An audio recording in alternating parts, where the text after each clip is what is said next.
Ay, oo, si Queen po. So kapansin-pansin po, meron na pong 540,000 views after 3 days. Isa po ito sa malaki na nagkaroon po ng magandang views bukod po dito kay Carla. Queen for PBB Teens, Kuya Rab. Opo, kung may PBB po ulit, samahan natin si Queen.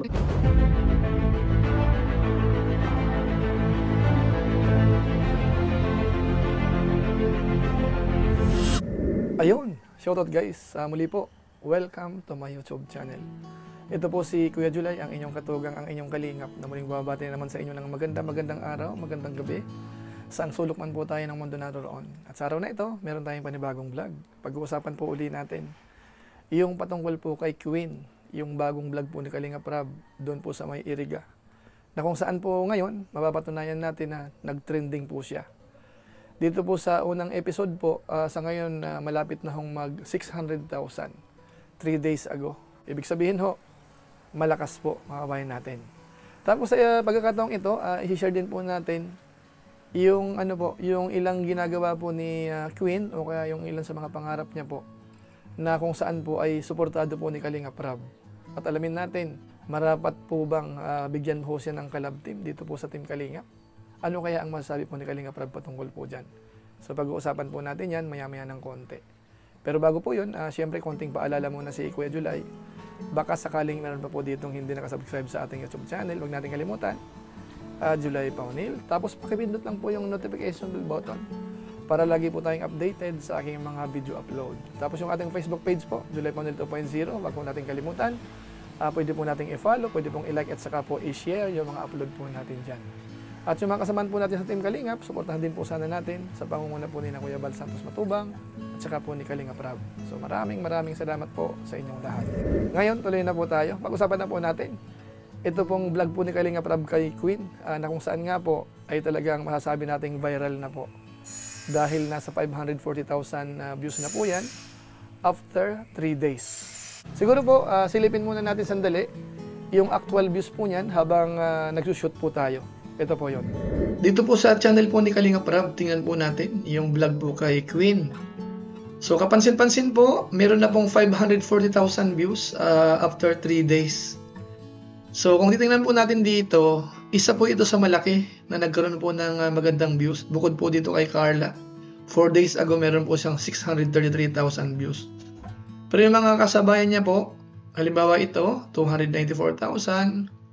Pati yung kay Beyonce, 394,000 din 2 days ago, 205,000. Tapos meron siyang 301,000 19 hours ago. At saka may bagong upload.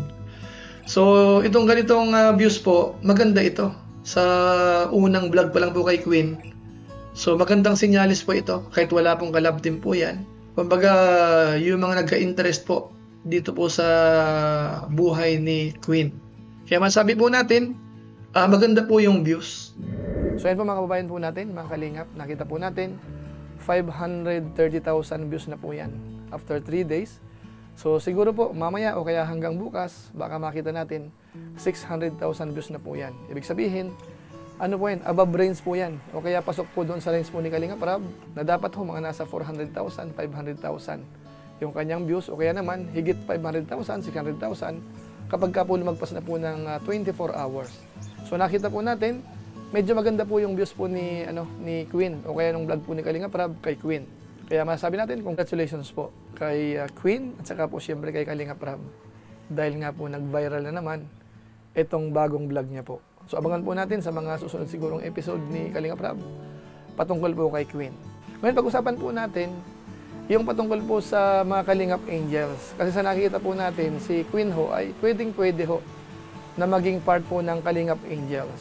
Kaso nga lang ang tanong, siya ho ba ay po pwede rin magkaroon ng love team, mga bayan natin? So pakinggan po natin yung opinion po ni Kalingap Rab. Michael at Queen. Ha? Masyadong po, bata pa po si Queen. Huwag po natin isama sa love team si Queen. Wag po, wag. So ayun mga bayan po natin, as per Kalingap Rab, masyadong bata pa po si Queen. So hindi pa po siya po pwedeng i-love team po. Kasi siya po ay 13 years old pa lamang, magpo-14, so napakabata pa po. Na kung saan ho, tama po si Kalingap Rab po dyan. Bagamat yung kanyang katawan, medyo ho parang matured na o kaya medyo dalagang-dalaga na. Kapag ka po kinausap natin, ganun din yung kanyang pananalita. Akala natin mga nasa 16 or 18 years old na po siya. So siguro ho kaya ganun siya, baka nga po dahil sa sitwasyon nila, walang tatay, hirap sa buhay, kaya ganun po si Queen, mga kabayan po natin. Baka pwede po ito. Grabe po. Sobrang ganda po niya. And sa edad po niya, matangkad. And napaka-mature niyang kausap. Anong grade mo na? Grade 8 pa lang po. Grade 8 ka pa lang? Grabe. Ang mature niyang kausap. Ang galing. Matalino. Pwede kang nagpapatyan ka rin. Opo, nagpapadyan. Kaya naman pala, sanay siya sa Q&A. Ngayon sa inyo rin pong kaalaman, si Queen Ho ay sumasali-sali na rin po sa mga parang pagmo-model. At meron po tayong mga nakikita pong ilang mga picture. Katunayan na siya po ay sumasali nga talaga bilang isang model.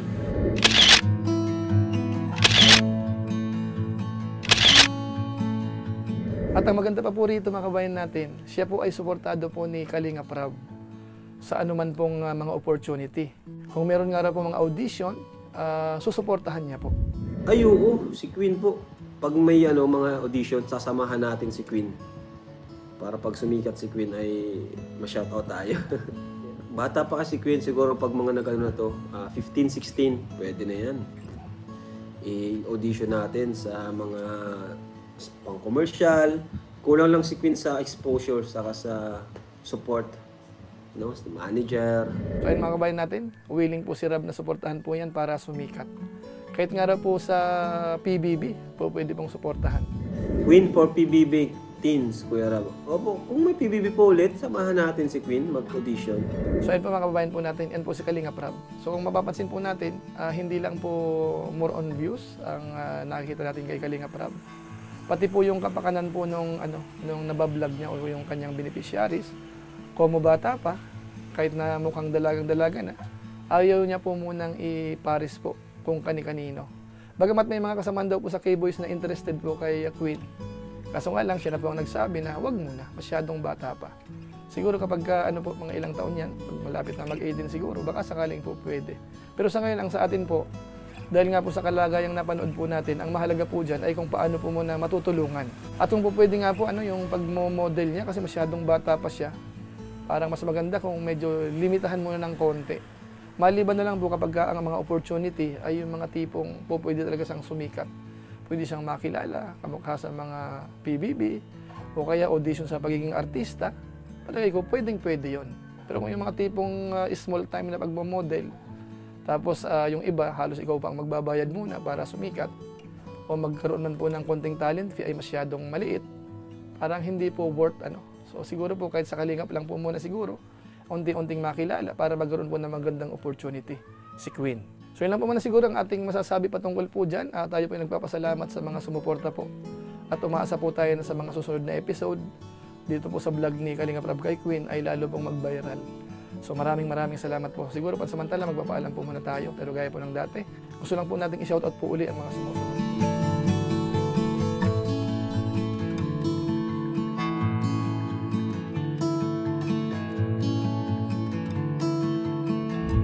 Tapos maraming salamat din po sa ating mga kasamaan sa COOS, Kalingap OFW Organic Sponsor, sa inyo pong patuloy na pagsuporta po sa mga babae program ni na Kuya Bal Santos Matubang at saka po ni Kalinga Prab. Maraming salamat po. At siyempre po sa ating mga supporters, sa ating mga followers, sa ating Facebook page, sa ating YouTube channel, maraming salamat po sa inyo. Naway wag kayong magsawa na suportahan po ang ating channel. Maraming salamat po. Lalong-lalo na po yung mga hindi po nag-skip ng ads, masibag mag-like at saka po nag-share ng ating mga videos. Kaya kung inyo po itong nagustuhan, pwede po nating i-share. So maraming salamat po sa inyo. So muli, ito po si Kuya July, ang inyong katugang, ang inyong kalingap na pansamantalang nagpapaalam po muna. Kita-kita ulit tayo sa mga susunod ko pang vlog. Maraming salamat sa inyong walang sawang pagsuporta po sa ating YouTube channel. Pagpalain naman kayo ng Diyos, mabuhay tayong lahat. God bless. Bye-bye!